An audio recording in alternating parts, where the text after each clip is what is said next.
All right, welcome back to the Code Wolf. Today we're going to jump right in and look at how we can get started with .NET 10 without actually having to install it on our local computer. So .NET 10 is in preview right now, and each of these previews is kind of a standalone update or install that you have to go through to get that latest version as it progresses. And this can cause problems for some developers in the sense that they may not want to install a preview version on their local computer, but they still want to experiment with it or build projects in it and stay up to date with all these latest previews without having to install it on their host, because some people are very particular about what they install locally and they want to keep their environment clean. So just as an example, if I were to run the .NET-info command here, we can see that right now I just have .NET 9 installed, which is the latest full release or the latest standard term release. Maybe you're still on .NET 8. But maybe I want to be able to use .NET 10 without actually installing it directly on my machine. And so I think the best way to do that is to use a dev container. Dev containers are really awesome. They have a lot of use cases, but one of my favorite use cases for them is to experiment with new or different technologies without having to install them on your computer. And you can actually build apps using technologies that are kept within the scope of a container. And so Visual Studio Code has really strong support for dev containers, and I really like the documentation around them here. So feel free to check out these docs for more information. But as we can see here, it says that a dev container allows you to open any folder inside a container and take advantage of Visual Studio Code's full feature set. And we accomplish that through a devcontainer.json file, which is just a config file that determines what technologies your container uses and what tools are available, and basically the stack of that container. So then all of your development takes place inside of that container with the configurations that you define. And there's kind of this helpful graph here if you're curious. So the source code is still on your local computer, but then it actually runs in the container, and you can access that container through the VS Code IDE and such, and it opens up the ports so you can access your app through a browser and everything like that. Setting this up is actually really simple, but this is just some background information. To follow along and to test this out yourself, you will need Docker Desktop installed for this demo, so this is what will actually run your container, and it's what VS Code will rely on to access that container. And then, of course, you will need VS Code installed to follow along as well. So let's jump over to an app and get this running in .NET 10 to see how easy this is. If you find this video useful, please hit those subscribe and like buttons or leave a comment to support the channel. Okay, so over in VS Code, I have this folder open on my computer called .NET 10 Dev Container. And this is just a regular folder, nothing too interesting. But there is this .dev container folder contained inside of that root. And then there's two files here that we have to add a couple really simple configurations to get this working. So the first one is devcontainer.json. And this is a JSON file where you can add all sorts of configurations to build out your dev container, as the name implies. And obviously you can check out the docs for every single option and configuration here, but I've added the basics so you can get an idea of how this works. So first we give it a name. So this is just going to be our .NET 10 preview.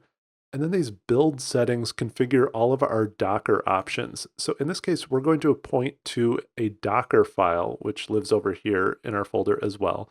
And this will allow us to configure our dev container using that Docker file. So as we update it, we can keep rebuilding our container, and that gives us a lot of flexibility. Now, I've also added one customization in here just so you can see how this works. Inside of that container, it's going to install the VS Code extension, the C# dev kit. So you can add extensions and do all kinds of other configurations in here. This isn't that important. This is a really bare bones dev container file just for this demo. But the important part is that it's going to build our Docker file. So if we go over to that Docker file, this only has one line of code in it right now. And we're just telling it to pull down the latest SDK image for .NET 10. And right now this is set to preview 1, but this setup allows us to just increment this value every time we want to look at the next preview version. So we'll check that out in a second. Now, I should mention that if you're going to be working with dev containers like this, you'll want this dev containers extension installed. And this can help you build out these configuration files. So if we use the Control-Shift-P to bring up the command palette, and we say dev containers, you can see there's all kinds of commands here. And we can say add dev container configuration files. And this will walk you through all kinds of sample configurations that it can build out for you. So for example, we could search for .NET and start choosing from some example configuration files. but I've chosen to create the dev container file by hand just so that it's as simple as possible, but that's another route for you. So once you have these two files all set, we can use that command palette to actually create our container. So in this case, we can say dev containers and then open, and I'm going to choose open folder in container. And that's going to open up our root folder. So I'll just hit open. And now it's going to go to work building an image and running a container and connecting to it and setting up our whole development environment. Now, if I open up Docker Desktop, you can see that container is now running. So it has this VS Code .NET 10 dev container image. And so VS Code has started that up for us. So now back in VS Code, if I were to open up a terminal, I could say something like .NET info again, like the command we ran before, and note that here it says .NET 10 is installed. It doesn't even list .NET 9 because it's not our host machine. This is all running inside of the container. Our whole development environment here is now a .NET 10 container. And so from here, I could say something like .NET new web API. And over on the left in our Explorer, a new web API project opens up. And so if I close out of our terminal here, this is actually a .NET 10 web API project. And we can verify that by looking at the csproj file. So you can see there's .NET 10.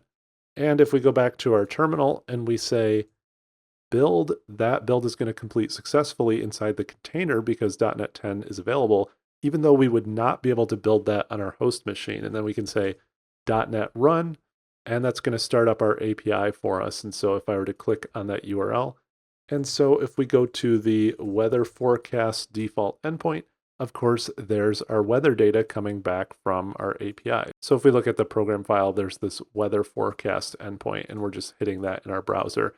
So now we've created, built, and run a .NET 10 app, and we can access it from the browser on our computer, even though we don't have .NET 10 installed on this local host. So if we were to go back to our command line that's just out in Windows here, and I say .NET info, note we're still on 9 here, and 10 is not available. Now, what's really interesting, if I were to actually go onto our file system and open up this dev container folder, so I'll open up a terminal in this folder specifically, so you can see we're in the .NET 10 dev container folder. And if I were to run .NET build here, that's going to fail with the error because it says the current SDK does not support targeting .NET 10, target .NET 9 or lower, because that's what's installed on our host. But when we go back into VS Code and I stop our app and I say .NET build here, since we're in our containerized workspace here, there the build does succeed. Now things get even more interesting from here. So let's say that the next preview of .NET comes out. And so we want to use preview 2.